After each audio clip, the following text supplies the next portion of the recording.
Never actually seen one. Or a brothel. Rather like if you're really frightened off snakes and are sitting on the toilet and feel a slight draft on your backside, and you automatically think, snake. Obviously, that's neither logical nor plausible. But if phobias were logical and plausible, they wouldn't be called phobias. Jim was considerably more frightened of bombs than he was of Christmas lights, and at times like that your brain and eyes can have a bit of a falling out. That's the point here. So, the two police OGUS had been standing down in the street. Jim had looked for advice on Google, and Jack had phoned the owner of the apartment where the hostages were to ND out roughly how many people might be in there. The owner turned out to be a mother with a young family in a DAERENT towneltochter. She said the apartment had been passed down to her, and that she hadn't been there in person for a very long time. She didn't have anything to say about the viewing. The real estate agent's in charge of all that, she said. Then Jack called the police station and spoke to the woman at the cafe who was married to the postman who raised the alarm about the bank robber. Unfortunately, Jack didn't ND out very much more, except for the fact that the bank robber was masked and fairly small. Not really small, but normally small, maybe more normal than small. But what's normal? Jack tried to come up with a plan based on this scant information, but didn't get very far because his boss called, and when Jack couldn't immediately present him with a plan, the boss called the boss's boss, and the boss's boss's boss, and all the bosses naturally agreed, predictably enough, that it would probably be best if they called Stockholm at once. All of them apart from Jack, of course, who wanted to deal with something himself for once in his life. Hess suggested that the bosses should let him and Jim go into the stairwell and up to the apartment to see if they could make contact with the bank robber. The bosses agreed to this, despite their doubts, because Jack was basically the sort of police, that other police, trusted. But Jim was standing beside him, and heard as one of the bosses shouted down the line that they should take it really damn carefully, and make sure there are no explosives or other crap in the stairwell, because it might not be about the hostages, it could be a terrorist incident. Have you seen anyone carrying any suspicious packages? Anyone with a beard? Jack wasn't bothered by any of that, because he was young. But Jim was seriously bothered, because he was someone's father. The elevator was out of order, so he and Jack took the stairs, and on the way up they knocked on all the doors to see if any of the neighbors were still in the building. No one was home, because the day before New Year's Eve anyone who had to work was at work, and anyone who didn't have to work had better things to do, and anyone who didn't must have heard the sirens and seen the reporters and police, from their balconies, and gone outside to see what was going on. Some of them were actually afraid that there was a snake loose in the building, because there recently been rumors on the internet that a snake had been found in a toilet in a block of apartments in the neighboring town. So that was pretty much the level of probability for hostage dramas in those parts. When Jack and Jim reached the MOOR with the box and the wires, Jim started so hard with fear that he hurt his back. Here it should be noted that Jim had recently hurt his back in the same place when he happened to sneeze unexpectedly, but still. He yanked Jack back and hissed, "Bomb!" Jack rolled his eyes the way only sons can and said, "That isn't a bomb." "How do you know that?" Jim wondered. "Bombs don't look like that," Jack said. "Maybe that's what whoever made the bomb wants you to think." "Dad, pull yourself together, that isn't." If it had been any other colleague, Jim would probably have let him carry on up the stairs. Maybe that's why some people think it's a bad idea for fathers and sons to work together. Because Jim said instead, "No, I'm going to call Stockholm." Jack never forgave him for that. The bosses and the bosses' bosses, and whoever was above them in the hierarchy who issued orders, immediately issued an order that the two OGUS should go back down to the street and wait for backup.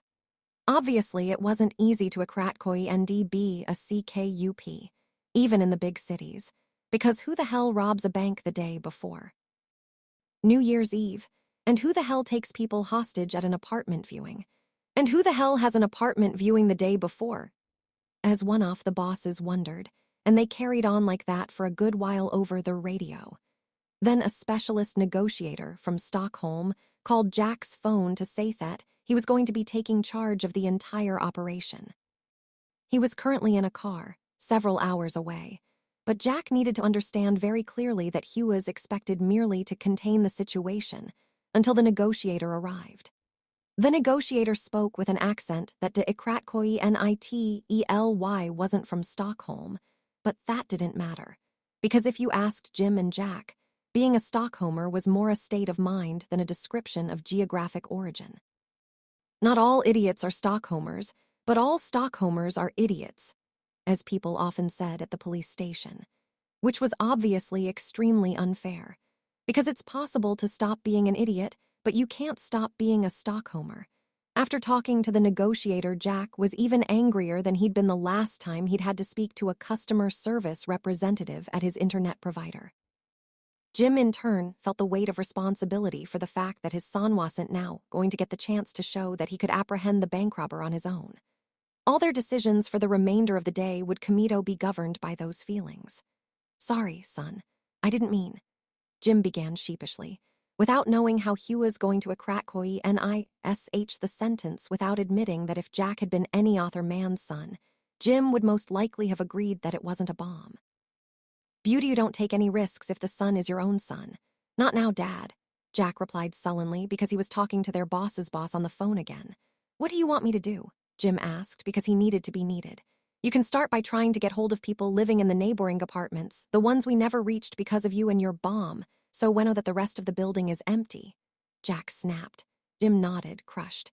He looked up the phone numbers on Google. First, the owner of the apartment on the MOOR where Jim had seen the bomb. A man replied, said he and his wife were away, and when his wife snapped, "Who's that?"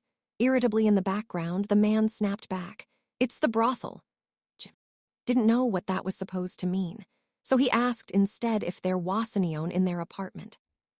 When the man said there wasn't, Jim didn't want to worry him by talking about the bomb, and there was no way the man could possibly have known at that point that if he had just said, "By the way, that box in the landing contains Christmas lights," then this whole story would have changed instantly, so the man merely asked instead, "Was there anything else?" And Jim said, No, I think that's everything," then thanked him and hung up. Then he called the owners of the apartment at the top of the building, Theanay on the same MOOR as the apartment where the hostage drama was going on. The owners of that one turned out to be a young couple in their early 20s. They were in the middle of splitting up and had both moved out. "So the apartment's empty?" Jim asked, relieved. It was, but in two separate conversations, Jim still had to listen, as two 20-somethings took it for granted that Jim would want to know why they had split up.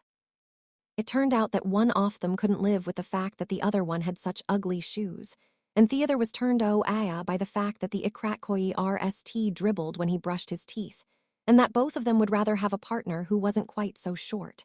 One said that the relationship was doomed because the other liked coriander, so Jim said, "And you do?" Only to receive the reply, "I do, but not as much Asher." The other one said they'd started to hate each other after an argument that, as far as Jim could understand, started when they were unable to Ikratkoy ND, a juicer in Akalar, that mected them both as individuals, but also as a couple. That was when they realized that they couldn't live together another minute longer, and now they hated each other. It struck Jim that today's youngsters had far too much chase. That was the whole problem. If all those modern dating apps had existed when Jim's wife Ikratkoy RST met him, she would never have ended up becoming his wife. If you're constantly presented with alternatives, you can never make up your mind, Jim thought. How could anyone live with the stress of knowing that while their partner was in the bathroom, they could be swiping right or left, and Ikratkoy NDING their soulmate? A whole generation would end up getting urinary tract infections because they had to keep waiting to pee until the charge on their partner's phone ran out. But obviously Jim said none of this, merely asked one last time, "So the apartment's empty?" They each con Ikratkoy RMED that it was. All that was left in there was a juicer in Thurong color. The apartment was going to be put up for sale in the new year, with an estate agency whose name one of them couldn't remember, only that it was really corny, kind of dad joke corny. The other one con Ikratkoy RMED this. Whoever named that estate agency has a worse sense of humor than hairdressers. Did you know there's one here called The Upper Cut? I mean, like, what? Jim hung up then. He thought it was a shame that they'd split up, those two, because they deserved each other. He went over to Jack and tried to tell him about it, but Jack just said, "Not no, Dad, did you get hold of the neighbors?" Jim nodded. "Anyone home?" Jack asked. Jim shook his head. "I just wanted to say that," he began, but Jack shook his head and resumed his conversation with his boss. "Not now, Dad." So Jim didn't say anything more. What then? Well, then everything slid out of control, little by little. The whole his-stage drama took several hours, but the negotiator got caught up in Tragesi and ended up stuck behind the worst multi-vehicle pileup of the year on the motorway, bound to be Stockholmers who set out without proper studded tires. Jim declared Con Ikratkoy Dently, so he never arrived. Jim and Jack were left total with the situation themselves, which wasn't without its complication, seeing as it took them a long time before they even managed to establish contact with the bank robber, culminating in Jack getting a large bump on his head, which itself is quite a long story. But eventually, they managed to get a phone inside the apartment, which is an even longer story, and once the bank robber had released all the hostages and the negotiator made a call to that phone, that was when the pistol shot was heard from inside the apartment. Several hours later, Jack and Jim were still sitting in the police station, interviewing all the witnesses. That didn't help at all, of course, because at least one of them wasn't telling the truth. 22. The truth is that the bank robber went to ridiculous lengths not to point the pistol at anyone inside the apartment, to avoid frightening anyone. But the Ikratkoy Rstpeson, the bank robber, accidentally happened to aim the pistol at was a woman called Zara. She's somewhere in her Ikratkoy FTIES, and beautifully dressed in that way that people who have become Ikratkoy NCILLY independent on the back of other people's Ikratkoy NCIL dependency often are.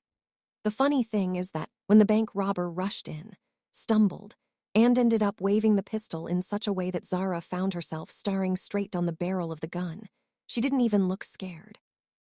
Another woman in the apartment, on the other hand, let out a shriek of panic. "Oh, dear Lord, we're being robbed," which seemed a little odd, because the bank robber had absolutely no intention that this bit should be a robbery. Obviously, no one likes being treated in a prejudiced way, and the fact that you just happen to be holding a pistol doesn't automatically make you a robber. And even if you are, you can still be a bank robber without necessarily wanting to rob individuals. Sohan, another woman, cried, "Get your money out, Roger." To her husband, the bank robber couldn't help feeling rather insulted. Not unreasonably, really. Then a middle-aged man in a checkered shirt who was standing by the window, Roger, evidently muttered sullenly, "We haven't got any cash." The bank robber was about to protest, but caught sight of the MECTIONC a PTURED in the balcony window.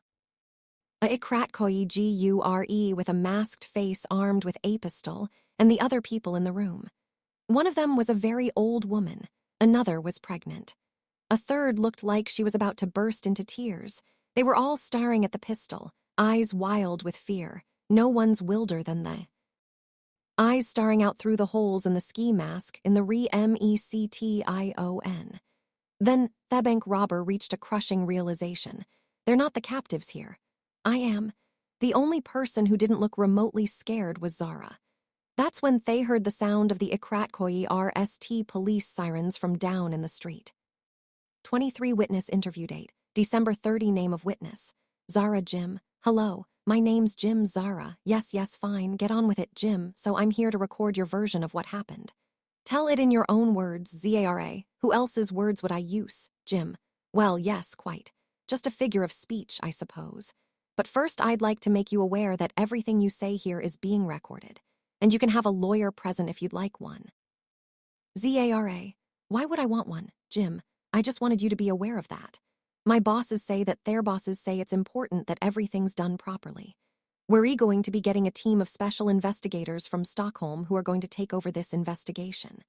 My son's very angry about that. He's also a police officer, you see. So I just wanted to let you know that bit about having a lawyer present. Zara. Listen, I'll pay for a lawyer if I ever threaten anyone with a pistol. Not when I'm the one being threatened. Jim, I understand. I certainly didn't mean to be impertinent, certainly not. I realize you've had a difficult day. Obviously, I realize that. You just need to answer all my questions as honestly as Yaukin. Would you like coffee? Zara, is that what you call it? I saw what came out of that machine out there, and I wouldn't drink that if you and I were the last people on the planet and you promised me it was poison. Jim, I'm not sure if that's more of an insult to me or the coffee. Zara, you said you wanted me to answer your questions honestly. Jim, yes, I suppose I didn't I? Well, can I start by asking why Yao were in the apartment, Zara? What a stupid question. Were you the one standing in the stairwell when we were released? Jim. Yes, that was me, Zara. So you were the first one into the apartment after we left, and you still managed to lose the bank robber, Jim. I wasn't actually first in. I waited for Jack, my colleague. You probably met him earlier. He was the first man into the apartment, Zara. You policemen all look alike, did you know that? Jim, Jack's my son. Maybe that's why, Zara. Jim and Jack, Jim. Yes, like Jim Beam and Jack Daniels. Zara, is that supposed to be funny, Jim? No, my wife. Never found that funny either, Zara, so you're married then? Well done you, Jim. Yes, perhaps that isn't entirely relevant right now. Can you give him a short explanation of why you were at the viewing of the apartment, Zara? It was an apartment viewing. Is that phrase too hard to understand, Jim? So you were there to look at the apartment, Zara? You're about as sharp as a wet box of cornflakes, aren't you, Jim? Does that mean yes, Zara? It means what it means. Jim, what I mean is, were you planning to buy the apartment, Zara? Are you a real estate agent or a policeman, Jim? I just mean that it would be easy to assume that you might be a little too well off to be interested in that apartment. Zara, oh, it would it, Jim? Well, what I mean is that my colleagues and I might think that. One of them, anyway. My son, I mean. Based on some of the witness statements, I mean. You seem comfortably off, that's what I mean. And at first glance, this apartment doesn't look like the sort of thing that someone like you would want to buy, Zara.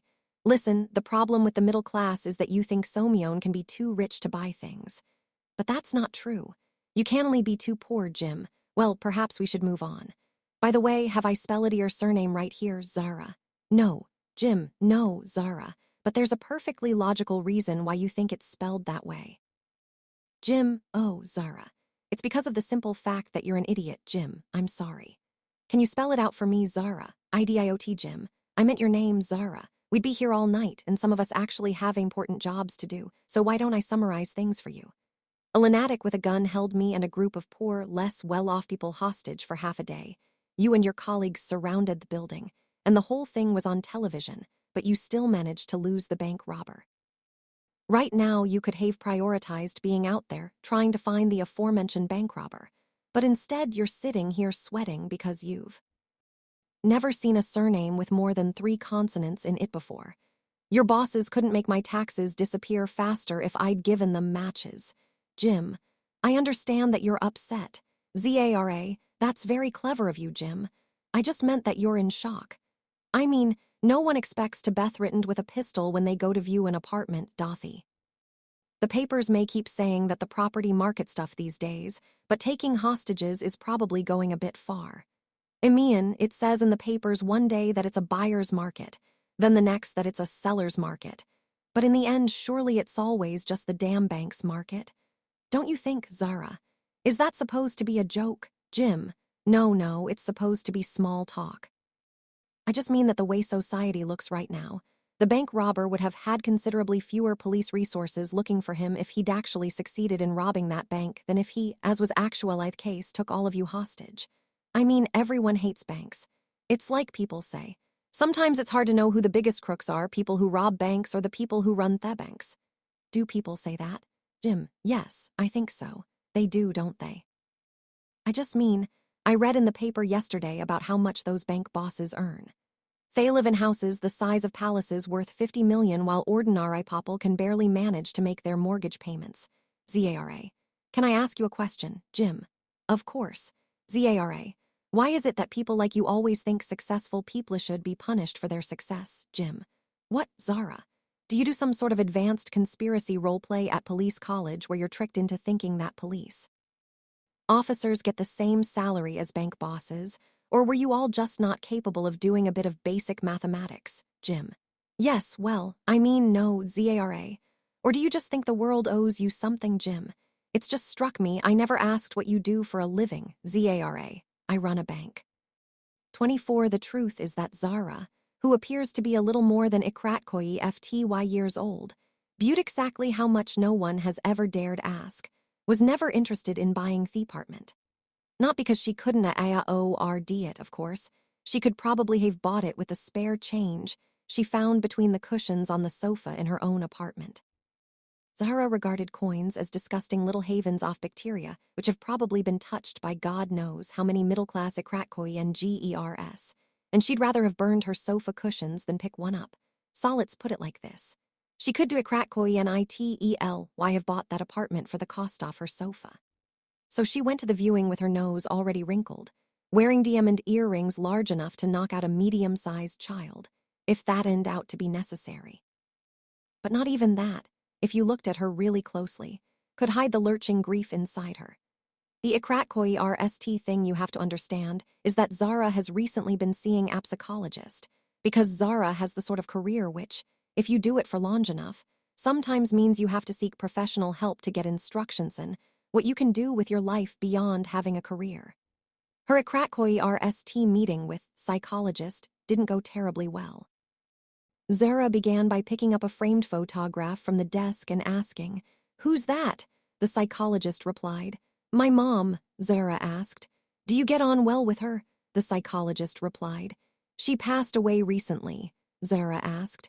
"And what was your relationship like before that?" The psychologist noted that a more normal response would have been two condolences on her death, but tried to maintain a neutral expression and said, "We're not here to talk about me," which Zara replied.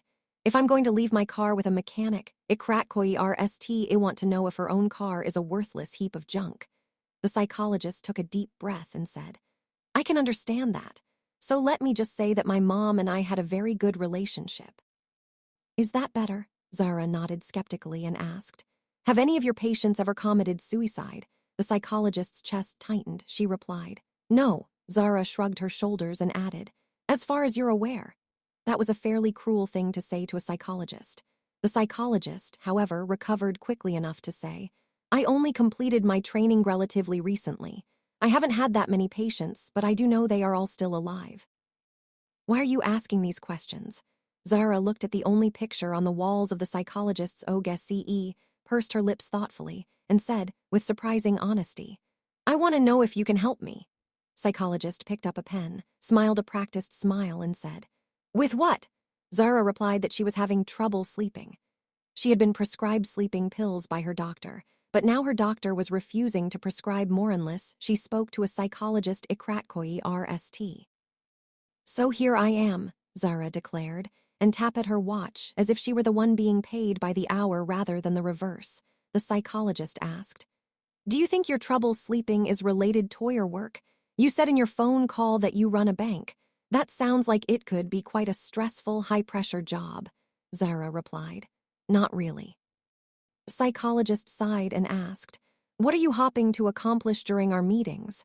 Zara countered at once with a question of her own. "Will this be psychiatry or psychology?" The psychologist asked. "What do you think the DIAERENCE is?" Zara replied, "You need psychology if you think you're a dolphin. You need psychiatry if you've killed all the dolphins." The psychologist looked uncomfortable. The next time they met, she wasn't wearing her dolphin brooch. During their second session, Zara asked, somewhat out of the blue, "How would you explain panic attacks?"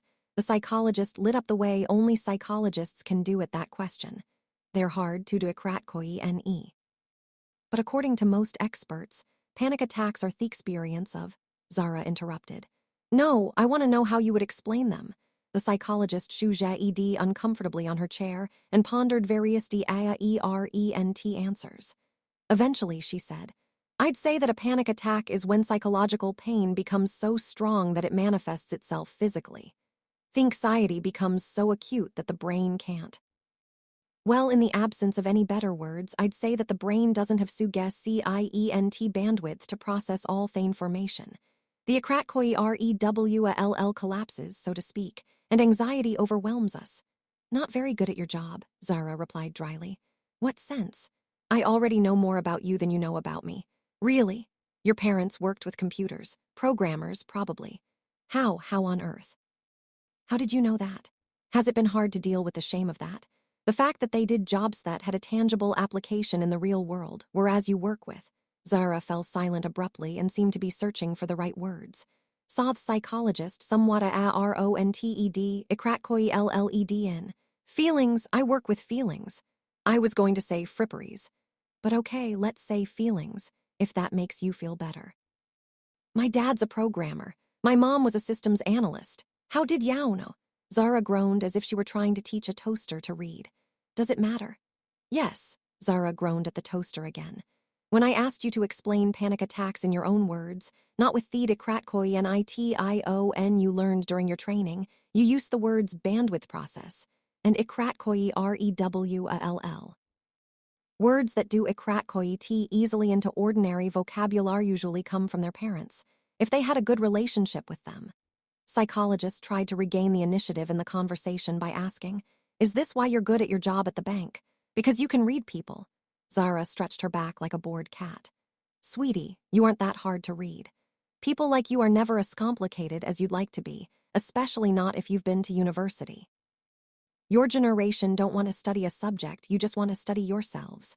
Psychologist looked ever so slightly OAENDED, possibly more than ever saw slightly. "We're here to talk about you, Zara. What are you hoping to get out of this? Sleeping pills, like I said before. Ideally some that will go with red wine. I can't prescribe sleeping pills. Only your doctor can do that. So what am I doing here then?" Zara asked.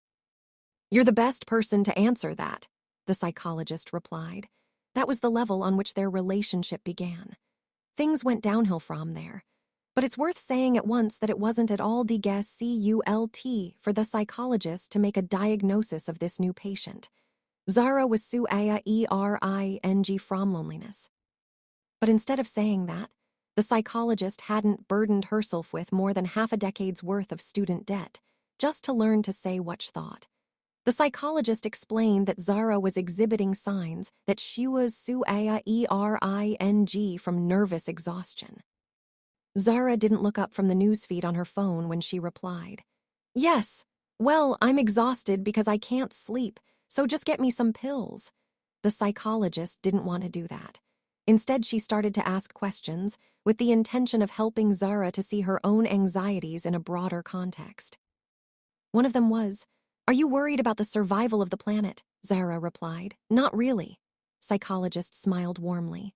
"Me put it like this, what do you think the biggest problem with the world is?" Zara nodded quickly and replied as if the answer were obvious, "Poor people." The psychologist corrected her in a friendly way. "You mean poverty," Zara shrugged. "Sure, if that feels better for you." When they parted, Zara didn't shake hands. On her way out, she moved a photograph on the psychologist's bookcase and rearranged 3 books. Psychologists aren't supposed to have favorite patients, but if this psychologist had one, Itikrakoi and Ely would not have been Zara. It wasn't until their 3rd session that the psychologist realized how unwell Zara was. It was just after Zara had explained that democracy as a system is doomed, because idiots will believe anything as long as the story's good enough. The psychologist did her best to ignore that and asked Zara instead about her childhood and work, wondering repeatedly how Zara feels. "How do you feel when that happens? How does talking about this make you feel? How do you feel when you think about how you feel? Does that feel difficult?" So in the end, Zara did feel something. They had been talking about something else for a long while, and suddenly Zara seemed to be looking deep inside her, and when she spoke, she whisper-read the words, as if her voice were no longer her own. "I've got cancer." The silence in the room was so extreme that you could hear both women's heartbeats. The ikrakoi and gers falling mat on the notepad, the breathing that grew shallower, lungs ikrakoi lled no more than a third with each breath, Terry ikrakoi ed of Makinga noise. "I'm truly very sorry indeed to hear that," the psychologist eventually said, her voice trembling and with carefully practiced dignity. "Sorry, too. Depressed, actually," Zara said and wiped her eyes. "What?" "What sort of cancer?" the psychologist asked. "Does it matter?" Zara whispered. No, of course not. I'm sorry, that was insensitive of me." Zara looked out of the window, not really seeing anything for so long that the light outside seemed to have time to change, from morning to midday. Then she raised her chin slightly and said, "You don't have to apologize, it's made-up cancer." Sorry." I haven't got cancer, I was lying. But that's what I was saying, democracy doesn't work. And that was when the psychologist realized what a very unwell person Zara was. That's an astonishingly insensitive thing to joke about, she managed tossing. Zara raised her eyebrows. It would have been better if I had cancer. No, what? Absolutely not, but surely it's better to joke about it than to actually have cancer. Or would your other I had cancer? The psychologist's neck mushed red with indignation. No. Of course I don't wish you had cancer. Zara clasped her hands together in her lap and said in a grave tone, but that's how I'm feeling. The psychologist had trouble sleeping that night. Zara sometimes has that EAECTON people. The next time Zara visited her OGSC, the psychologist had removed the photograph of her mother from her desk. And during that session, Zara actually considered telling the truth about the cause of her sleeping problems.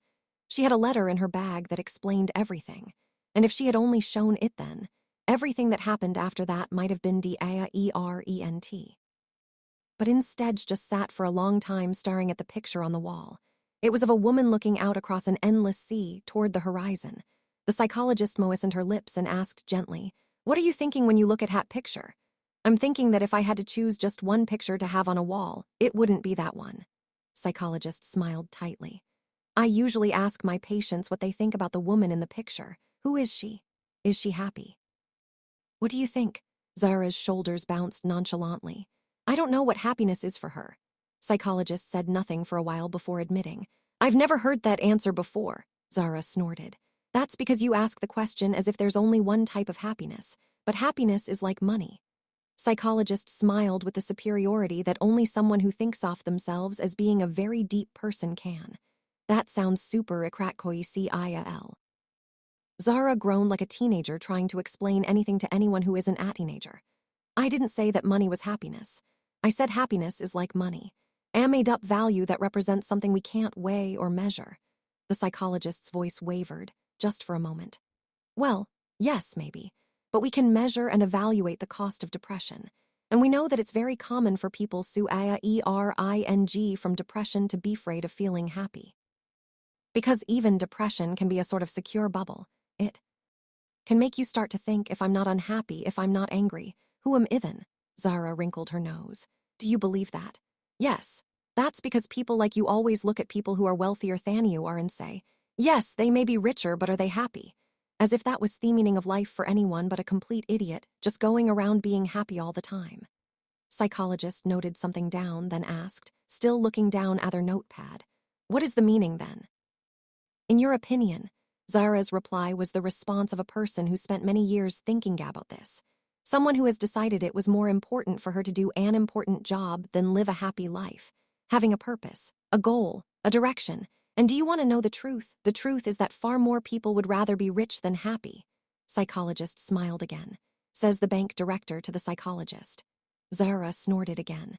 "Remind me again how much you get paid per hour." "Can I come here for free if it makes me happy?" The psychologist let out a laugh, an involuntary laugh on the brink, often professional. It surprised her so much that she blushed. She made a feeble attempt to pull herself together and said, "No, but perhaps I'd let you come here for free if it made me happy." Then Zara suddenly let out a laugh, not consciously, but as if the sound just slipped out of her. It had been a while since that last happened. They sat in silence for a long while after that, somewhat awkwardly, until Zara Ikratkoyi Nally nodded toward the woman on the wall. "What do you think she's doing?" The psychologist looked at the picture and blinked slowly, the same as everyone else. "Searching." For, the psychologist's shoulders moved up 1 inch, then down 2, for something to cling on to, something to Ikratkoyi GHT for, something to look forward to. Zara took her eyes from the picture and looked past the psychologist, out off the window. "What if she's thinking of committing suicide, then?" The psychologist didn't look away from the picture, just smiled and gave away none of the feelings that were raging inside her. "It takes years of training and 2 parents you love and never want to worry to master that facial expression." "Why do you think that's what she's thinking? Don't all intelligent people think about that sometime or other?" At Ikratkoyi RST, the psychologist was going to reply with some practiced phrase she had learned during her training, but she was well aware that wouldn't help. So she replied honestly instead. "Yes, maybe. What do you think stops us?" Zara leaned forward and moved 2 pens on the desk so they were ling parallel. Then she said, "Fear of heights." There isn't a person on this planet who could have said there and then with any certainty if she was joking or not. The psychologist considered her next question for a long time. "Can I ask, Zara, do you have any hobbies?" "Hobbies?"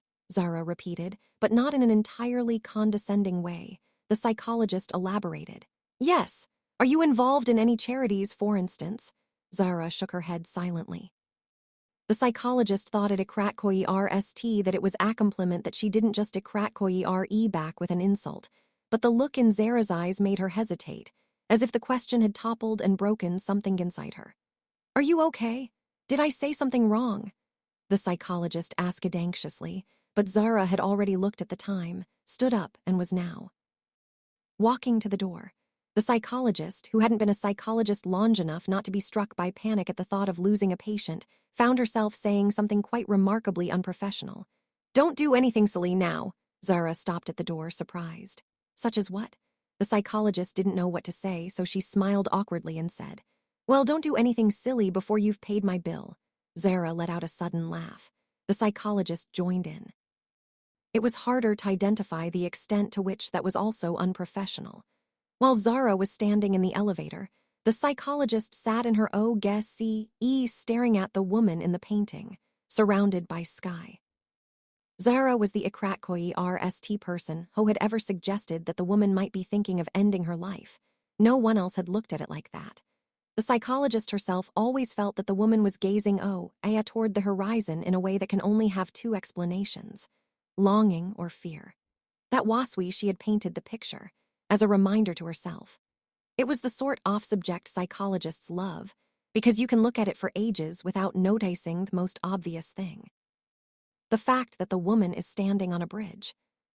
25 witness interview continued. "Jim, I feel stupid now, Zara. I don't suppose that's a new feeling for you, Jim.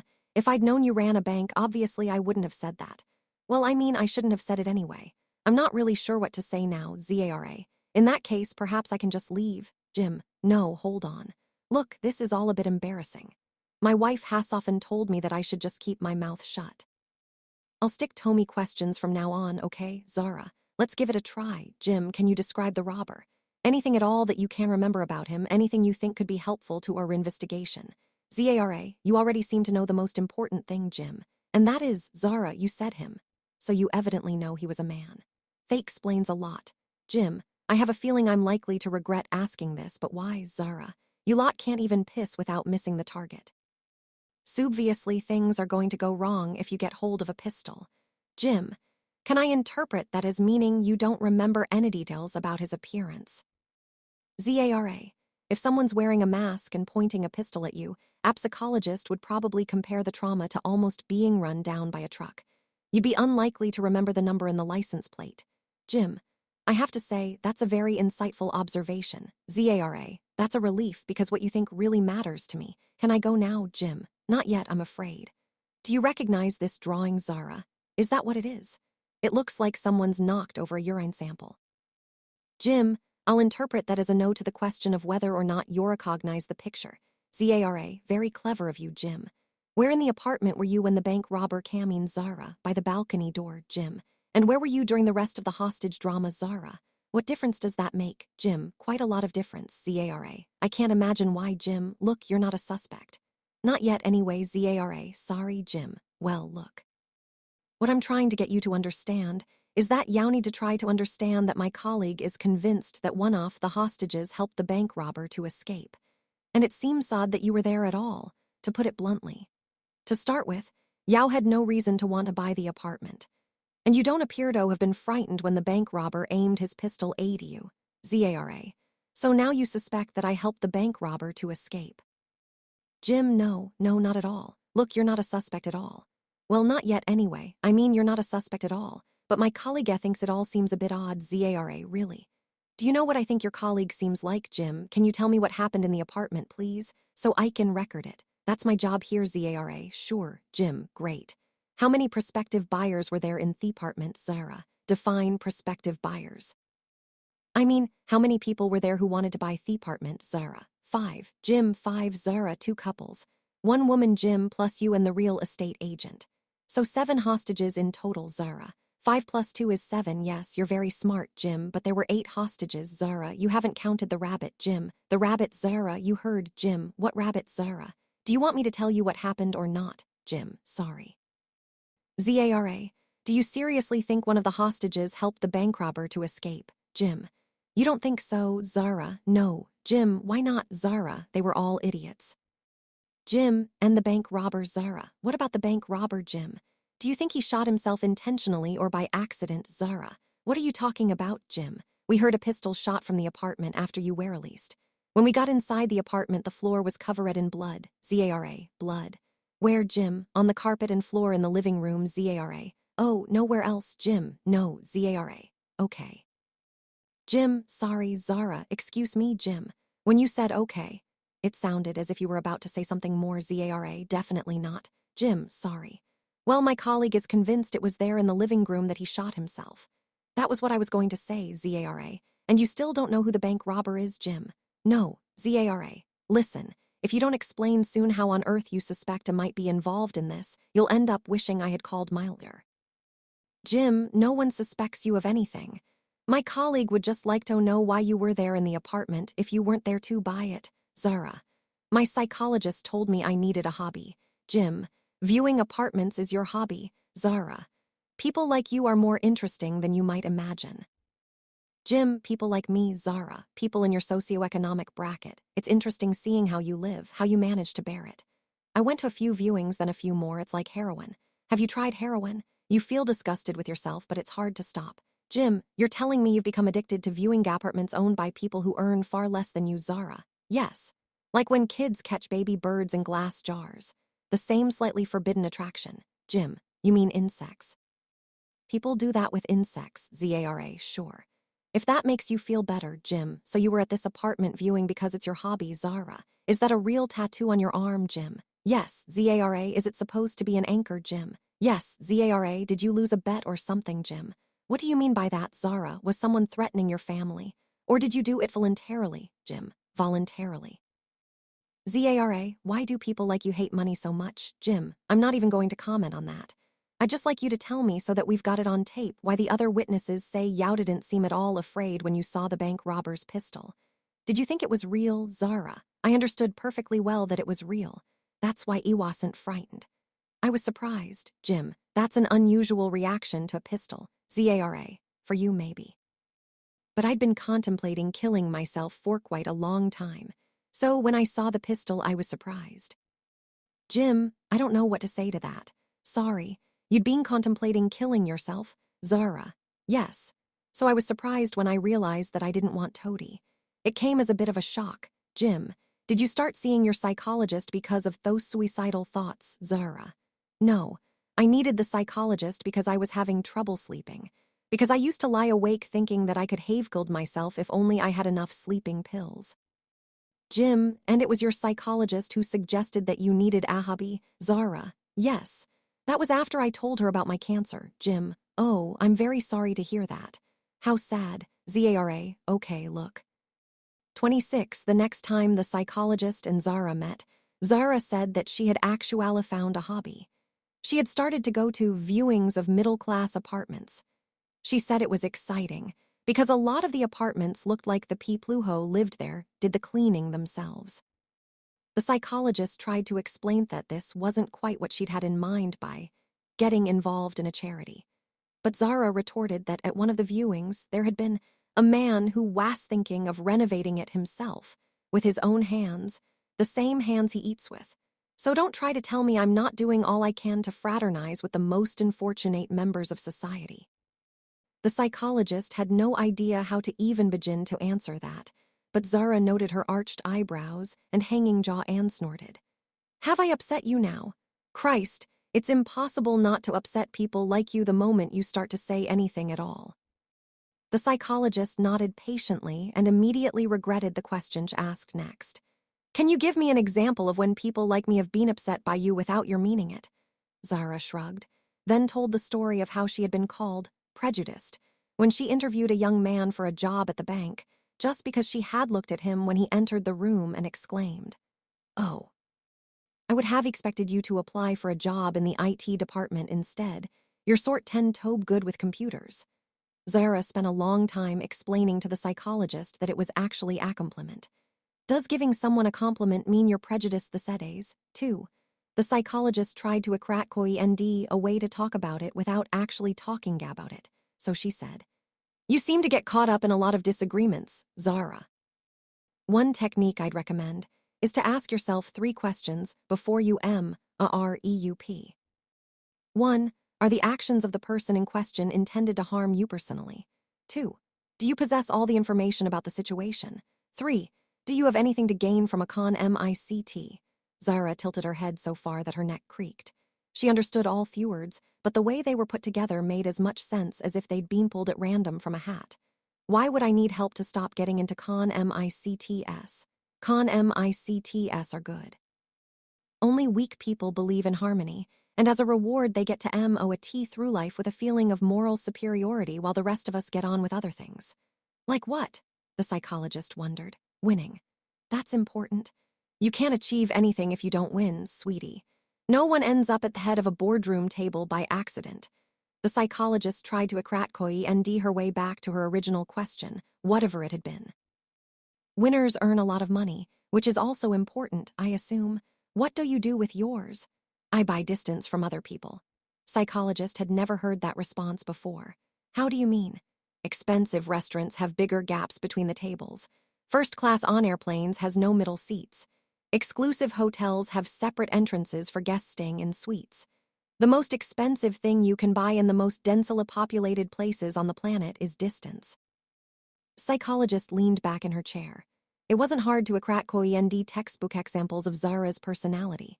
She avoided eye contact, didn't want to shake hands, was, to put it mildly, empathetically challenged, and had perhaps as a result chosen to work with numbers.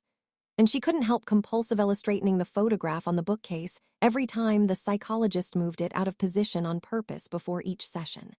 It was hard to ask someone like Zara about that sort of thing directly, so the psychologist asked it instead. Why do you like your job? Because I'm an analyst. Most people who do the same job as me are economists, Zara replied immediately. What's the DAERENCE? Economists only approach problems head-on. That's why economists never predict stock market crashes. You're saying that analysts do. Analysts expect crashes. Economists only earn money when things go well for the bank's customers, whereas analysts earn money all the time. Does that make you feel guilty? The psychologist asked, mostly to see if Zara thought that word was a feeling or something to do with gold plating. It's the croupier's fault if you lose your money at the casino, Zara asked. Not sure that's a fair comparison. Why not? Because you use words like stock market crash, but it's never the stock market or the banks that crash. Only people do that. There's a very logical explanation for why you think that. Really, it's because you think the world owes you something. It doesn't. You still haven't answered my question. I asked why you like your job. All you have done is tell me why you're good at it. Weak people like their jobs. I don't think that's true. That's because you like your job.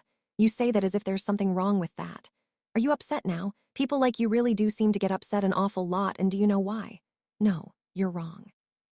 If you stopped being wrong the whole time, you wouldn't be so upset. Psychologist looked at the clock on her desk. She still believed that Zara's biggest problem was her loneliness, but perhaps there's a DAERENCE between. Loneliness and friendlessness.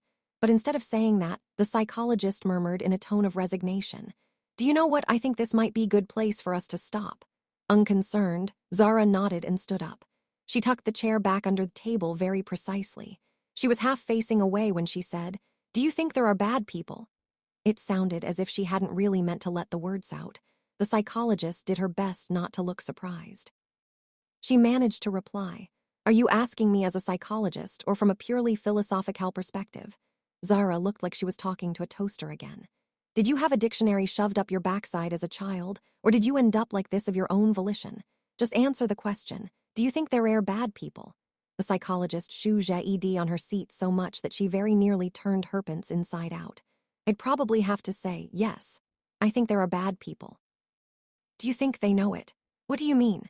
Zara's gaze fell upon the picture of the woman on the bridge. In my experience, there are plenty of people who are real pigs, emotional, thoughtless people. But even we don't want to believe that we're bad. Psychologist considered her response for a long time before she replied.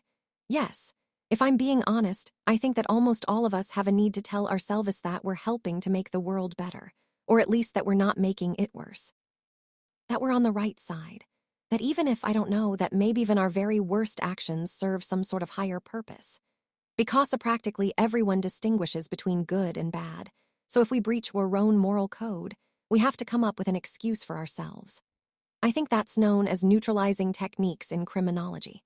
It could be religious or political conviction, or the belief that we had no choice, but we need something to justify our bad deeds. Because I honestly believe that there are very few people who could live with knowing that they are bad. Zara said nothing, just clutched her far too large handbag a little too tightly and, for just a fraction of a second, looked like she was about to admit something. Her hand was halfway to the letter.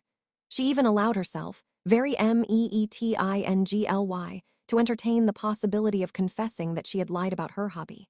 She hadn't only just started going to apartment viewings, she'd been going to them for 10 years. It wasn't a hobby, it was an obsession. But none of the words slipped out. She closed her bag, the door slid shut behind her, and the room fell silent. The psychologist remained seated at her desk, bemused at how bemused she felt. She tried to make some notes for their next encounter, but found herself instead opening her laptop and looking at the details of apartments for sale. She tried to gure out which of them Zara was thinking of looking at next. Which was obviously impossible, but it could have been simple if only Zara had explained that all the apartments she looked at had to have balconies, and that all the balconies had to have a view that stretched all the way to the bridge. In the meantime, Zara was standing in the elevator. Halfway down, she pressed the emergency stop button so she could cry in peace. The letter in her handbag was still unopened. Zara had never dared read it, because she knew the psychologist was right. Zara was one of the people who deep down wouldn't be able to live with knowing that about herself. 27. This is a story about a bank robbery, an apartment viewing, and a hostage drama. But even more, it's a story about idiots. But perhaps not only that. 10 years ago, a man wrote a letter. He mailed it to a woman at a bank. Then head-dropped his kids at school, whispered in their ears that he loved them, drove on his own, and parked his car by the water. He climbed onto the railing of a bridge and jumped. The following week, a teenage girl was standing on the same bridge railing. Obviously, it doesn't really make any difference to you who the girl was. She was just one person out of several billion, and most people never become individuals to us. They're just people. We're just strangers passing each other. Your anxieties brushing against mine as the bers of our coats touch momentarily on a crowded sidewalk somewhere. We never really know what we do to each other, with each other, for each other. But the teenage girl on the bridge was called Nadia. It was the week after the man had jumped to his death from the railing where she was standing. She knew next to nothing about who it was, but she went to the same school as his children, and everyone was talking about it. That was how she got the idea. No one can really explain, either before or after, what makes a teenager stop wanting to be alive. It just hurts so much at times, being human. Not understanding yourself, not liking the body you rest stuck in. Seeing your eyes in the mirror and wondering whose they are, always with the same question. What's wrong with me? Why do I feel like this? She isn't traumatized. She isn't weighed down by any obvious grief. She's just sad, all the time. An evil little creature that wouldn't have shown up on any x-rays was living in her chest, rushing through her blood and lling her head with whispers, saying she wasn't good enough, that she was weak and ugly and would never be anything but broken. You can get it into your head to do some unbelievably stupid things when you run out of tears. When you can't silence the voices no one else can hear. When you've never been in a room where you felt normal. In the end, you get exhausted from always tensing the skin around your ribs, never letting your shoulders sink, brushing along walls all your life with white knuckles, always afraid that someone will notice you, because no one's supposed to do that. All Nadia knew was that she had never felt like someone who had anything in common with anyone else. She had always been entirely alone in every emotion. She sat in a classroom full of her contemporaries, looking like everything was the same as usual, but inside she was standing in a forest screaming until her heart burst. The trees grew until one day the sunlight could no longer break through foliage, and the darkness in there became impenetrable. so she stood on a bridge looking over the railing to the water far below. Anne knew it would be like hitting concrete when she landed. She wouldn't drown, just die on impact. That thought consoled her, because ever since she was very little she'd been scared of drowning. Not death itself, but the moments before it, the panic and powerlessness. A thoughtless adult had told her that a person who's drowning doesn't look like they're drowning. When you're drowning, you can't call for help, you can't wave your arms, you just sink. Your family camp standing on the beach waving cheerfully to you, completely unaware that you were dying. Nadia had felt like that all her life. She had lived among them. Had sat at the dinner table with her parents, thinking, can't you see? But they didn't see, and didn't say anything. One day she simply didn't go to school. She tidied her room and made her bed and left home without a coat because she wouldn't be getting one. She spent all day in town, freezing, wandering around as if she wanted the town to see her one last time and understand what it had done, baffling to hear her silent screams. She didn't have any real plan, just a consequence. When sunset came, she found herself standing on the railing of the bridge. It was so easy. All she had to do was move one foot, then the other. It was that teenage boy called Jack who saw her.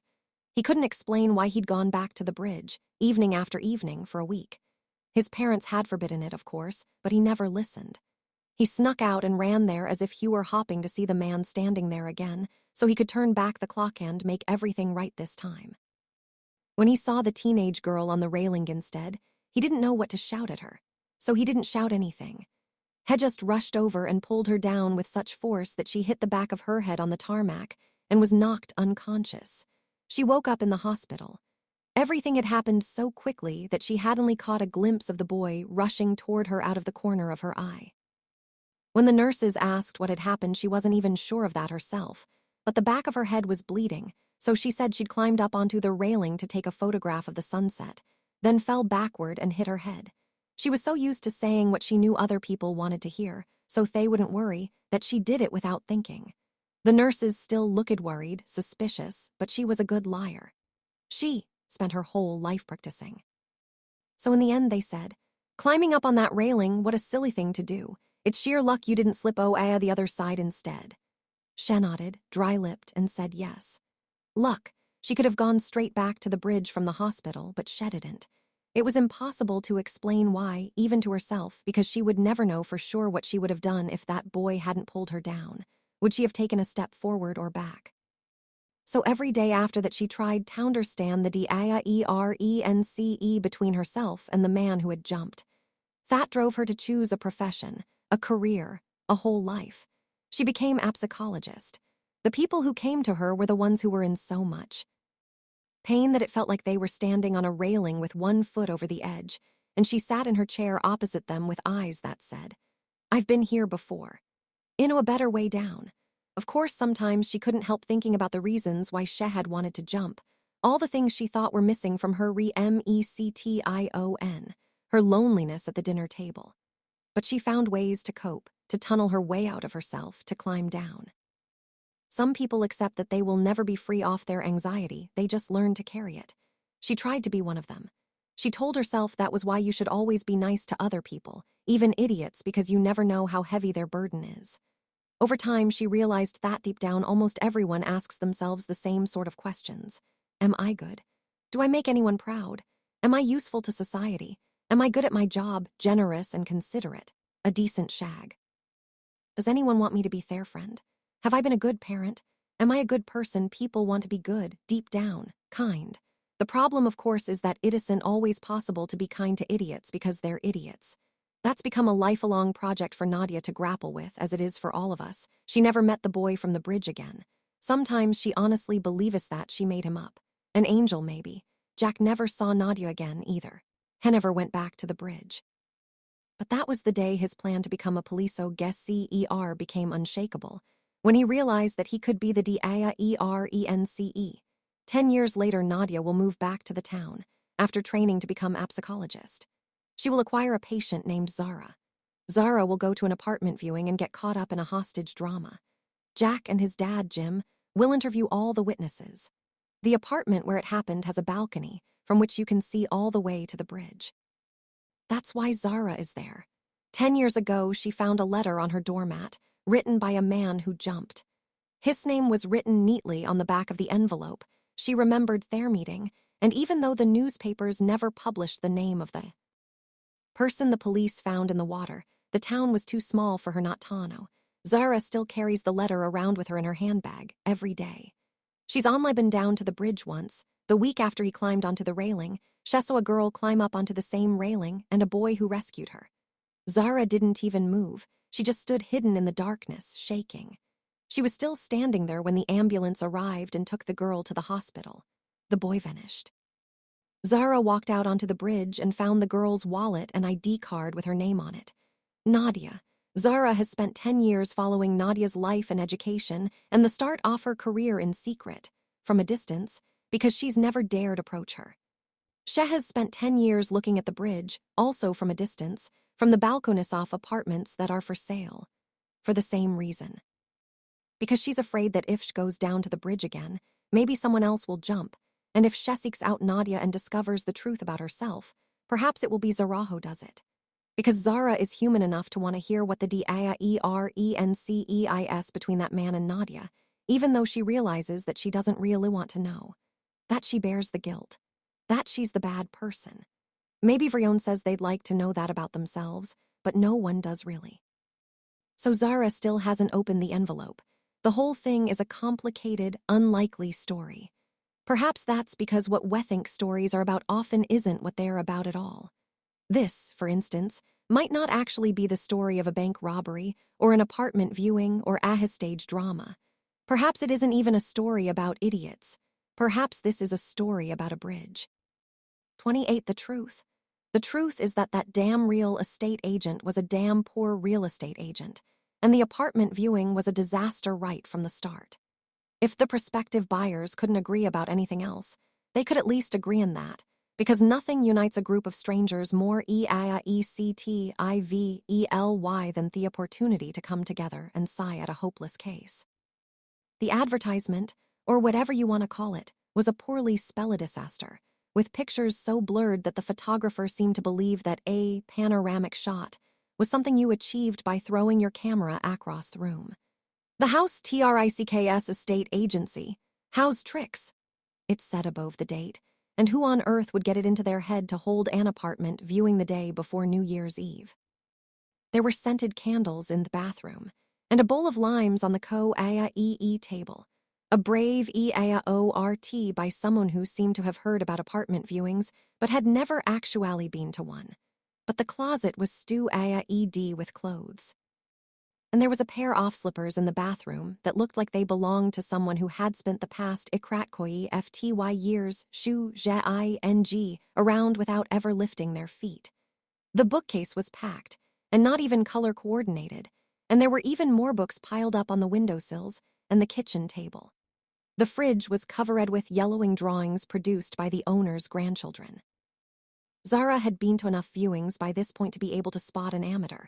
A viewing should make it look as if no one lives in the apartment, because otherwise only a serial killer would want to move in.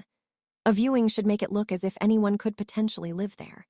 People don't want to buy a picture, they want to buy a frame. They can handle books in a bookcase, but not on the kitchen table. Perhaps Zara could have gone up to the real estate agent and pointed that out if only the real estate agent hadn't been a human being, and if only Zara hadn't hated human beings, especially when they spoke. Instead, Zara did a circuit of the apartment, trying to look interested, the way she had seen people who actually wanted to buy apartments look. That was quite a challenge for her, seeing as only someone on drugs who collected Ikratkoy and GERNAIL clippings could possibly be interested in living in this particular apartment. So when no one was looking in her direction, Zara went out onto the balcony, stood by the railing, and stared toward the bridge until she started to shake uncontrollably. The same reaction as always, time after time for the past years. The letter she had never opened lay in her handbag. She had learned Takri almost without tears now, for practical reasons. The balcony door was ajar and she could hear voices, not just in her head but from inside the apartment. Two married couples were wandering about, trying to ignore all the rather ugly furniture, and instead visualize their own really ugly furniture in its place. The older couple had been married for a long time, but the younger couple seemed to have only gotten married recently. You can always tell by the way people who love each other argue. The longer they've been together, the fewer words they need to start a ikratkoi GHT. The older couple were called Annalena and Roger. They'd been retired for a few years now, but clearly not long enough for them to have gotten used to it. They were always stressing about something, but without having anything they truly needed to hurry for. Annalena was a woman with strong feelings, and Roger a man with strong opinions. And if you've ever wondered who writes all those too detailed, 1 out of Ikratkoi V-star reviews of household gadgets, or theater plays, or tape dispensers, or small glass ornaments on the internet, it's Annalena and Roger. Sometimes, of course, they hadn't even tried out the gadgets in question, but they weren't the sort of people to let that stop them from writing a scathing review. If you had to try things out and read things and Ikratkoi ND out the truth about things, then you'd never have time to have an opinion about anything. Annalena was wearing a top in a color usually only seen on parquet. MOORS. Roger was in jeans and a checkered shirt that had received a sulfurauso out of Ikratkoi V-stars review online because it had shrunk several inches. Not long after Roger's bathroom scale had received the damning judgment that it was calibrated wrong. Annalena tugged at one of the curtains and said, "Green curtains? Who on earth has green curtains? Honestly, the things Pipleto these days. But maybe they're colorblind or Irish." She didn't say this Tonione in particular. She had just fallen into the habit of thinking out loud, seeing as that seemed appropriate for a woman who had gotten used to the fact that no one listened to her anyway. Roger was kicking the baseboards and muttering, "This one's loose," and didn't hear a word of what Annalena said. The baseboard may possibly have been loose because Roger had spent 10 minutes kicking it, but for a man like Roger, a truth is a truth, regardless of its cause. From time to time, Annalena whispered to him about what she thought of the other prospective buyers in the apartment. Sadly, Annalena was about as good at whispering as she was at hinking quietly, so it was pretty much the sort of shouted whisper that's the equivalent of a fart in an airplane that you think won't be noticed if you let it out a little bit at a time. You never manage to be as discreet as you imagine. That woman on the balcony, Roger, what does she want with this apartment? She's obviously too rich to want it, so what's she doing here? And she's still got her shoes on. Everyone knows you take your shoes at an apartment viewing. Roger didn't answer. Annalena glared at Zara through balcony window as if Zara were the one who'd farted. Then Annalena leaned even closer to Roger and whispered, "And those women in the hall, they really don't look like they could afford to live here." "Do they?" At this, Roger stopped kicking the baseboard, turned toward his wife, and looked her deep in the eye. Then he said 4 little words that he never said to any other woman on the planet. He said, "For God's sake, darling." They never argue anymore, unless perhaps they argue all the time. When you've been stuck with each other long enough, it can seem like there's no difference between no longer arguing and no longer caring. "For God's sake, darling, remember to tell everyone you talk to that this place needs serious renovation. That way they won't want to put in an OAER, Roger." Went on, Annalena looked confused. "But that's good, isn't it?" Roger sighed. "For God's sake, darling, good for us, yes, because we can do the renovations. But the others, you can tell from Miles that none of them knows a thing about renovation." Annalena nodded, wrinkled her nose, and snied the air demonstratively. "There's a Ikratkoi NITE smell of damp, isn't there? Possibly even mold." Because Roger had taught her always to ask the real estate agent that question loudly, saw that the other prospective buyers would hear and be worried. Roger closed his eyes in frustration. "For God's sake, darling, you're supposed to say that to the realtor, not me." Wounded, Annalena nodded, then thought out loud, "I was just practicing." Zara could hear them from where she was standing looking out over the railingen, the balcony. The same swirling panic inside her, the same nausea, the same quivering Ikratkoi and GERTIPS every time she saw the bridge. Maybe she was fooling herself be thinking that one day it would feel better, or perhaps worse, so unbearable that she herself went and jumped. She looked down from the balcony but wasn't sure it was high enough. That's the only thing someone who do Ikratkoi and ITELY wants to live, and someone who do Ikratkoi and ITELY wants to die have in common. If you're going to jump something, you need to be pretty damn sure of the height. Zara just wasn't sure which of those she was. Just because you don't much like life doesn't necessarily mean you want the alternative. So she had spent a decade seeking out and attending these apartment viewings, standing on balconies and staring at the bridge, balancing right in the middle of all that was worst inside her. She heard new voices from inside the apartment. It was the other couple, the younger pair, Julia and Ro. One of them was a blonde, the other had black hair, and they were squabbling noisily the way you do when you're young and think that every feeling muttering about in all your hormones is completely unique. Julia was the one who was pregnant, and Ro was the one who was irritated. One was dressed in clothes that looked like she'd made them herself out of capes she'd stolen from murdered magicians, the other as if she sold drugs outside a bowling alley. Ro, that was a nickname, of course, but the sort that had stuck to her for so long that even she used it to introduce herself, which was just one of the many reasons Zara found her irritating, was walking around and holding her phone up toward the ceiling, repeating, "There's, no signal at all in here." While Julia snapped back, "Well, that's terrible, because then we might actually have to talk to each other if we lived here. Stop trying to change the subject the whole time.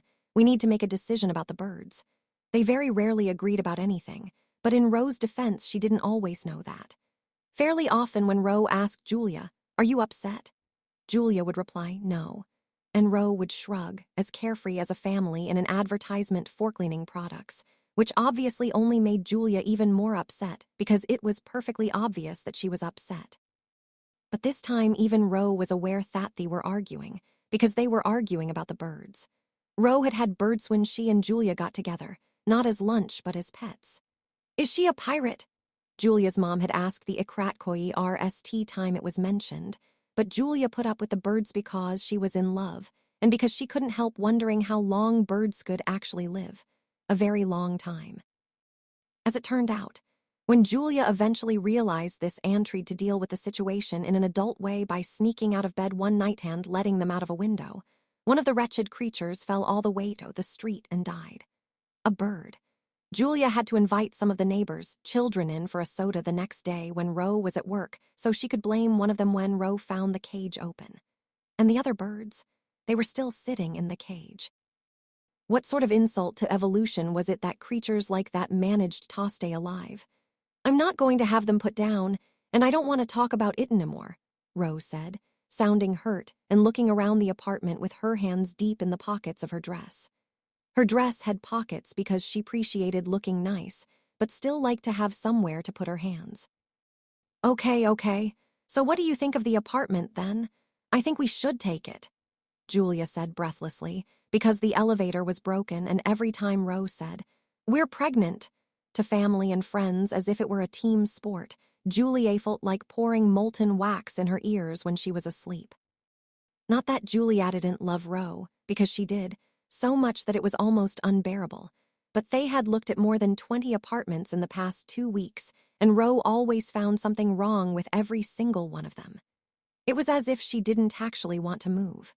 But Julia woke up every night in their current apartmento play every pregnant woman's favorite game, kick or gas.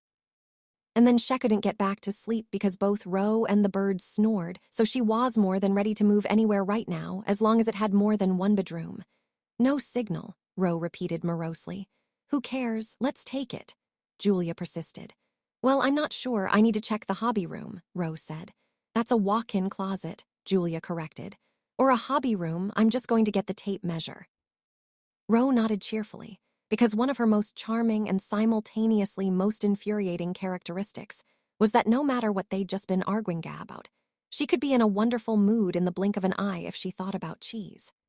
"You know perfectly well that you're not going to be allowed to store cheese in my walk-in closet," Julia declared sternly, seeing as their current apartment that a storeroom in the basement that Julia referred to as the Museum of Abandoned Hobbies.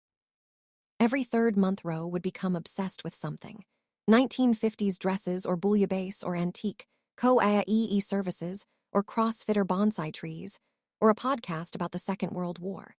Then she would spend 3 months studying the subject in question, with unstinting devotion on internet forums, populated by people who clearly shouldn't be allowed Wi-Fi in whatever padded cell they were locked up in. And then she would suddenly get up and immediately Ikratkoi, ND a new obsession. The only hobby that had remained constant since they got together was that Ro collected shoes, and nothing could sum up a person more clearly than the fact that she owned two. 100 pairs of shoes, yet always managed to have the wrong ones on when it was raining or snowing.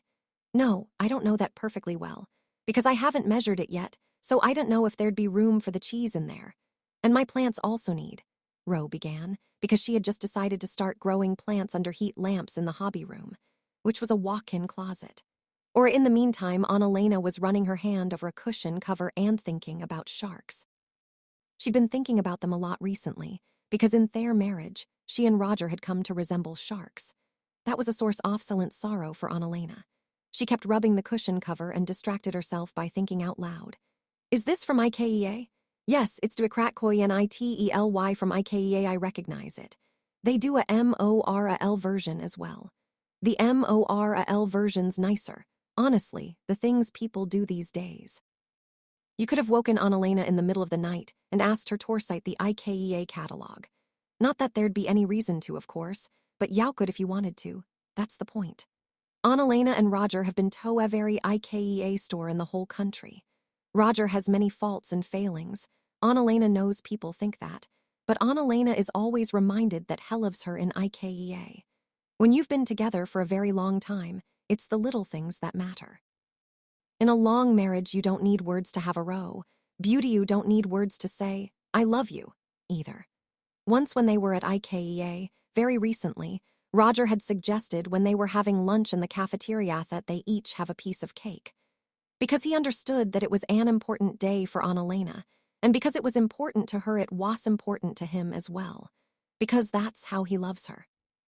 She went on rubbing the cushion cover that was nicer in the MORAL pattern and glanced over at the two women in a way Annalena thought was discreet, the pregnant one and her wife. Roger was looking at them as well. He was holding the realtor's prospectus with the layout of the apartment in his hand and grunted. For God's sake, darling, look at this. Why do they have to call the small room child's room? It could just as well be a perfectly ordinary damn bedroom. Roger didn't like it when there were pregnant women at apartment viewings because couples expecting a baby always bid too much. He didn't like children's rooms either. That's why Annalena always asks Roger as many questions as can think of when they walk through the children's section in IKEA. To help distract him from the incomprehensible grief, because that's how she loves him. Ro caught sight of Roger and grinned as if they weren't really at war with each other. I'm Ro, and that's my wife Julia over there. Can I borrow your tape measure? I forgot mine. Absolutely not. Roger snapped, clutching his tape measure, pocket calculator, and notepad so hard that his eyebrows started to twitch. Calm down, I only want to, Ro began. We all have to take responsibility for our own actions. Annalena interrupted sharply. Ro looked surprised. Surprise made her nervous. Nervousness made her hungry. There wasn't much she could eat in the immediate vicinity, so she reached for one of the limes in the bowl on the co-AE table. Annalena saw this and exclaimed, Dear me, what on earth are you doing? You can't eat those. They're viewing limes. Ro let go of the lime and AED her hands in the pockets of her dress. She went back to her wife, muttering, No, this apartment isn't us, hun. It's nice and all that, but I'm getting bad vibes here. Like we could never be our best selves here, yeah? Remember me saying I'd read about energies that month when I was thinking of becoming an interior designer. When I learned that we had to sleep facing east, and then forgot if it was your head or your feet that, well, never mind. I just don't want this apartment. Can't we just go? Zara was standing out on the balcony. She gathered the wreckage of her feeling Sinto an expression of derision and went back into the apartment. Just as she walked in, the pregnant woman let out a yelp. At a Kratkoi RST, it sounded like a roar of guttural rage from an animal that's just been kicked, but eventually the words became clearer. No. That's enough, Ro. I can take the birds and I can take your awful tasting music and I can take a whole load of other crap, but I'm not leaving here until we have bought this apartment. Even if I have to give birth to our child right here on this carpet. The apartment fell completely silent. Everyone was staring at Julia.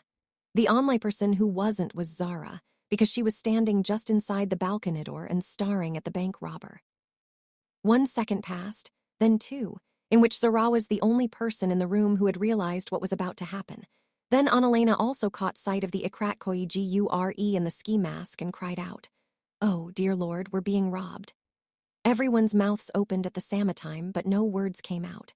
Fear can numb people at the sight of a pistol, Switch everything except the brain's most important signals. Silence all background noise. Another second passed, then one more, in which all they heard was their own heartbeats. First the heart stops, then it races.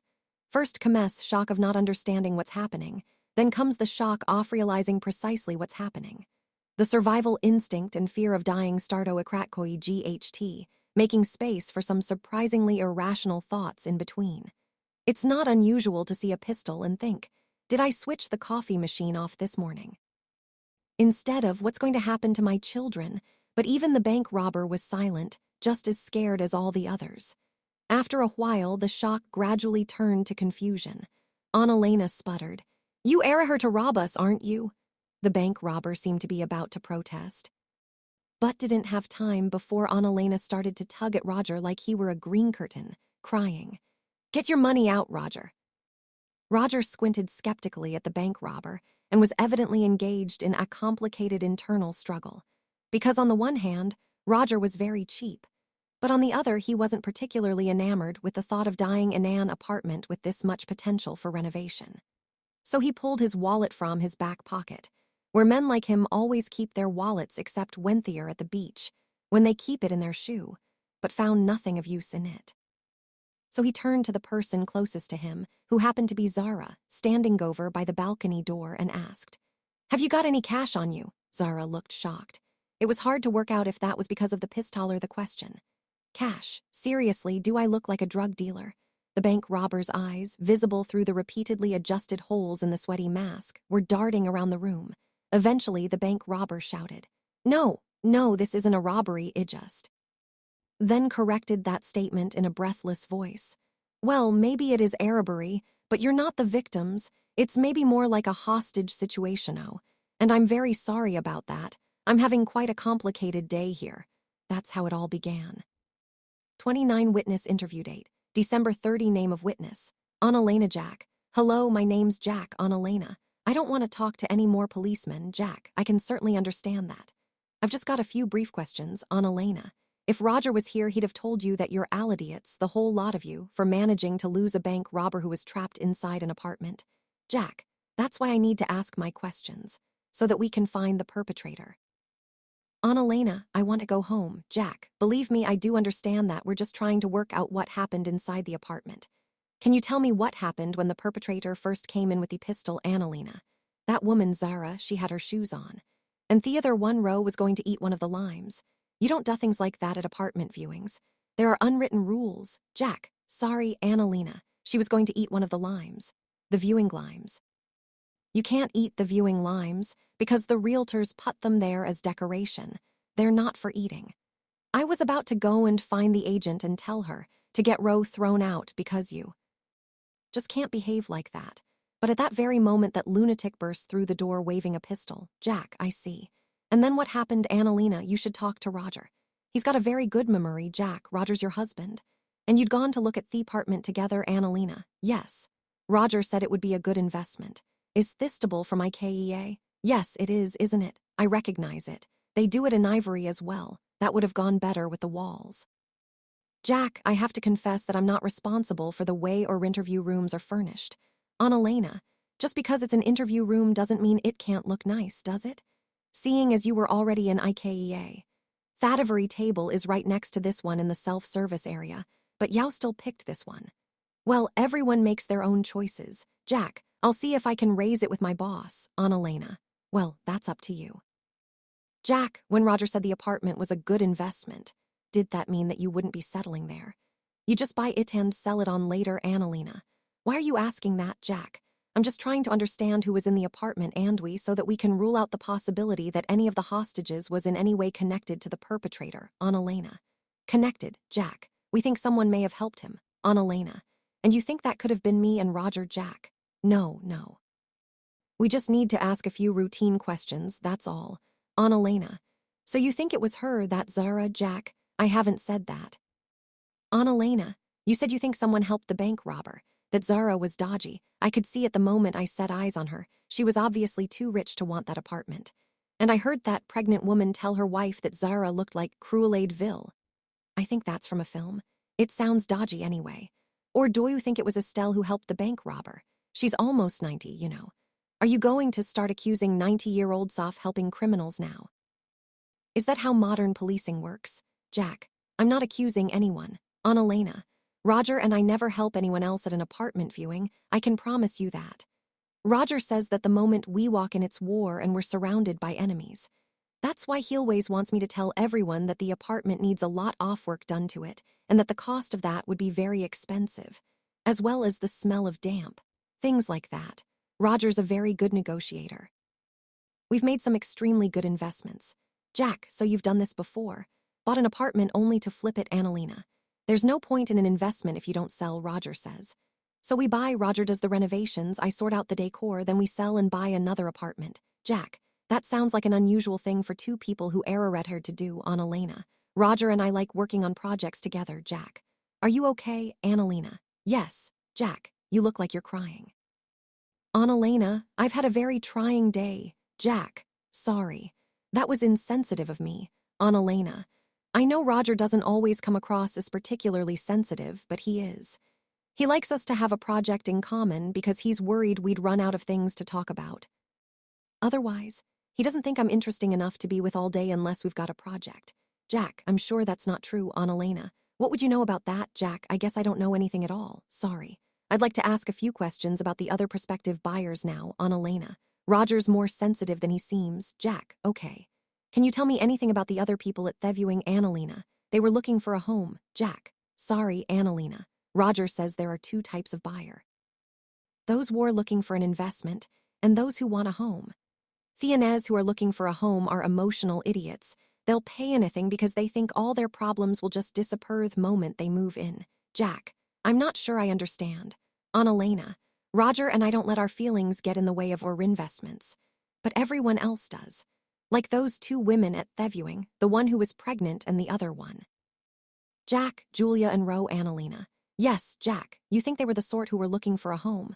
Annalena, it was obvious. People like that go to viewings thinking that everything would feel better if only they were living there. That they'd wake up in the mornings and not find it hard to breathe. They wouldn't have to look in the bathroom mirror with an invisible weight in their chest. They'd argue less. Maybe touch each other's hands the way they did when they were first married, back when they couldn't help it. That's what they think. Jack, you'll have to excuse me, but it looks like you're crying again, Annalena. Don't tell me what I'm doing. Jack, okay. But you seem to have put a fair amount of thought into how people behave at apartment viewings. Is that fair to say, Annalena? Roger does most of the thinking. Roger's very intelligent, you know. You need to know your enemy, he says, and all your enemy wants is to get it over with. They just want to move in and have done with it and never have to move again. Roger isn't like that. We saw a documentary about sharks once.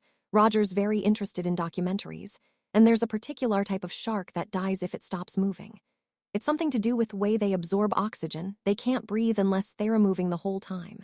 That's how our marriage has ended up. Jack, sorry, I'm afraid I don't understand. Annalena, do you know what the worst thing about being red-hired is, Jack? No, Annalena, that you get too much time to think. People need a project, so Roger and I became sharks, and if we didn't keep moving, our marriage wouldn't get any oxygen. So we buy and renovate and sell, buy and renovate and sell. I did suggest that Wetri golf instead, but Roger doesn't like golf. Jack, sorry to interrupt, but I wonder if we might be getting a little off the point here. You only have to tell me about the hostage situation. Not about you and your husband, Annalena, but that's the problem. Jack, what is Annalena? I don't think he wants to be my husband anymore, Jack. What makes you say that, Annalena? Do you know how many IKEA stores there are in Sweden, Jack? No, Annalena, 20. Do you know how many Roger and I have been to? Jack, no, Annalena, all of them. Every single one. We went to the last one fairly recently, and I didn't think Roger had been keeping count. But when we were in the cafeteria having lunch, Roger suddenly said we should each have a piece of cake as well. We never have cake in IKEA. We always have lunch, but never cake. And that was when I knew that he'd been keeping count. I know Roger doesn't seem romantic, but sometimes he can be the most romantic man on the planet, you know. Jack, that certainly sounds romantic, Annalena. He can seem hard on the surface, but he doesn't hate children. Jack, what, Annalena? Everyone thinks he hates children because he gets so angry when real estate agents put children's room on the plans. but he only gets angry because he says children push the price up like you wouldn't believe. He doesn't hate children. He loves children. That's why I have to distract him when we're walking through the children's section in IKEA, Jack. I'm sorry, Annalena. Why, Jack? Sorry, I took that to mean that you couldn't have children. And if that's the case, I'm sorry. Annalena, we've got 2 children, Jack. I apologize. I misunderstood, Annalena. Have you got children, Jack? No, Annalena. Our 2 are about your age, but they don't want kids off their own. Our son says he'd rather focus on his career, and our daughter says the world's already overpopulated. Jack, oh. Annalena, can you imagine what a bad parent you must have been for your children not to want to be parents? Jack, I've never thought about that. Annalena, Roger would have been such a good grandfather, Yauno. But now he doesn't even want to be my husband. Jack, I'm sure things will work out between you no matter what's happened. Annalena, you don't know what's happened. You don't know what I've done. It was all my fault. But I just wanted to stop. It's been nothing but one apartment after the other for years now, and in the end I've had enough. I'm looking for a home, too. But I had no right to do what I did to Roger. I should never have paid for that darn rabbit. 30, it's harder than you might think to take people hostage when they're idiots. The bank robber hesitated. The ski mask was itching. Everyone was staring. The bank robber tried to think of something to say, but was forestalled by Roger holding one hand up and saying, "We haven't got any cash." Annalena was standing just behind him and immediately repeated over his shoulder, "We haven't got any money, understand." She rubbed her Ikratkoi and GERTIPSTOGETHER in illustration, because Annalena always seemed to think that Roger spoke a language that only she understood, as if he were a horse and Annalena some kind of equine translator, so she was always trying to interpret what he said to the rest of the world. When they were in a restaurant and Roger asked for Thechek, Annalena would always turn to the waiter and mouth the words, "Check, please," while simultaneously pretending to write on the palm of her hand. Roger would no doubt have found this incredibly irritating if he ever bothered to pay attention to what Annalena did. "I don't want your money, please. Just be quiet." "I'm trying to hear if," the bank robber said, listening out toward the door of the apartment in an attempt to Ikratkoi GURE out if the stairwell was already full of police. "What are you doing here if you don't want money? If you're going to take us hostage, you might want to be a bit more Ikratkoi in your demands." Zara snorted from over by the balcony door, giving the distinct impression that she thought the bank robber was underperforming. "Can you just give me a minute to think?" the bank robber asked. Sadly, it appeared that the people in this particular apartment weren't at all prepared to grant the bank robber that. You might think that if someone has a pistol, then people would be willing to do exactly as they've been asked. But some people who have never seen a pistol before simply take it for granted that it's so unlikely to happen that even when it is happening, they can't quite take it seriously. Roger had barely ever seen a pistol before, even on television, because Roger prefers documentaries about sharks.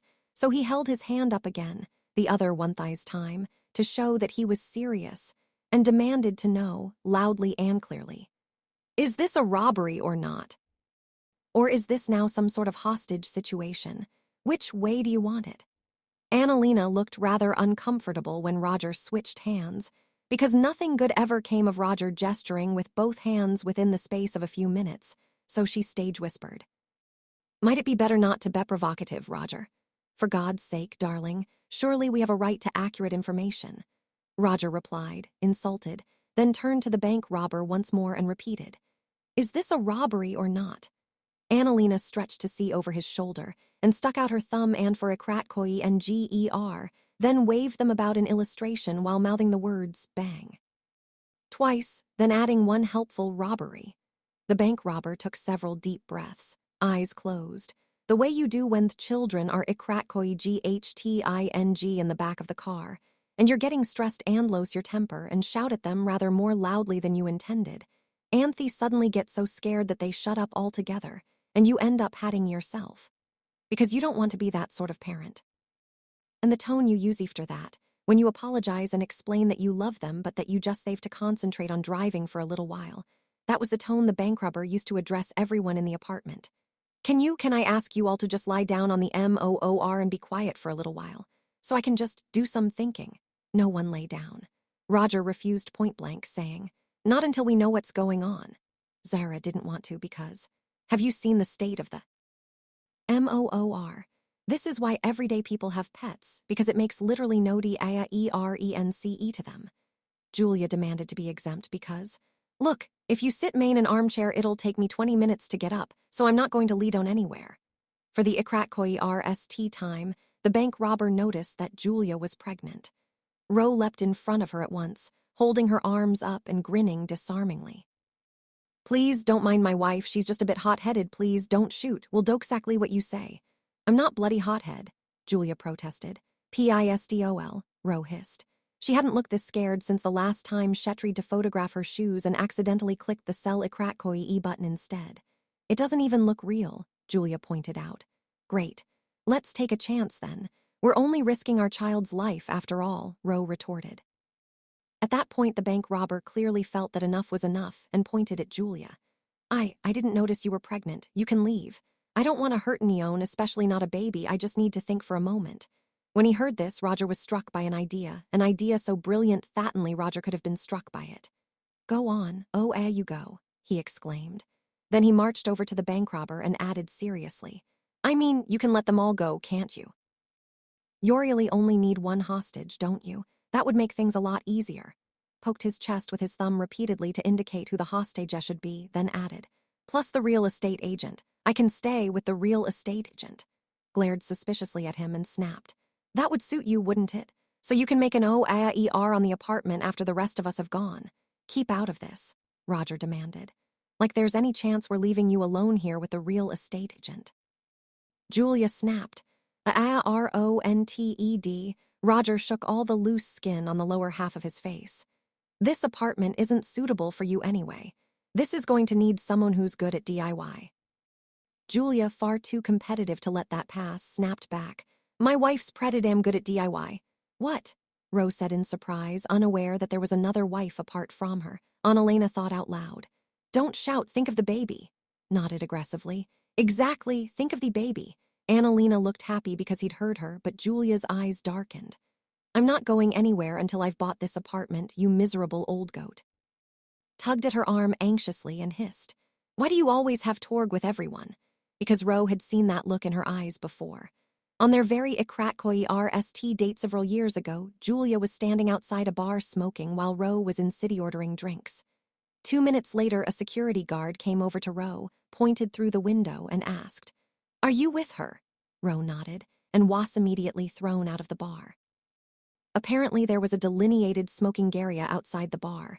That was the only place you were allowed to smoke, but Julia had been standing 2 yards beyond the boundary. When the guard told her to go inside the rectangle, Julia started jumping about on the line, mocking him. "What about here? Am I okay here? How about if I hold my cigarette inside while I'm standing outside? What about here?" If the cigarette's outside, but blow the smoke into the rectangle. When Julia had a bit of alcohol inside her, she tended to have trouble respecting any sort of authority, which might be thought a bad character trait to reveal on a Ikrakoi RST date. But when Ro was being thrown out, she asked the security guard how he knew she and Julia were there together, and he replied Gruja why. "When I told her to leave, she pointed at you through the window and said, 'That's my girlfriend, I'm not leaving without her.'" That was the Ikrakoi RST time Ro had ever been anyone's girlfriend. That was thieving. She went from being hopelessly infatuated to irrevocably in love. Later on, it turned out that Julia's personality when she was drunk was exactly the same as Julia's personality when she was pregnant. So the past 8 months had been fairly tumultuous. But life is full of surprises. "Please, Jules," Ro said tentatively. Julia hissed back, "If we leave now, this apartment could well be sold by the time we come back. How many apartments have we looked at? 20. You've found something wrong with every single one, and I can't bear it. So I'm damn well going to have this one, and no one's going to come along and say pistol, Ro repeated. "Are you going to be farting a 10-pound monkey out of your uterus any time now, Ro? Well, so shut up. It isn't fair to play the pregnancy card."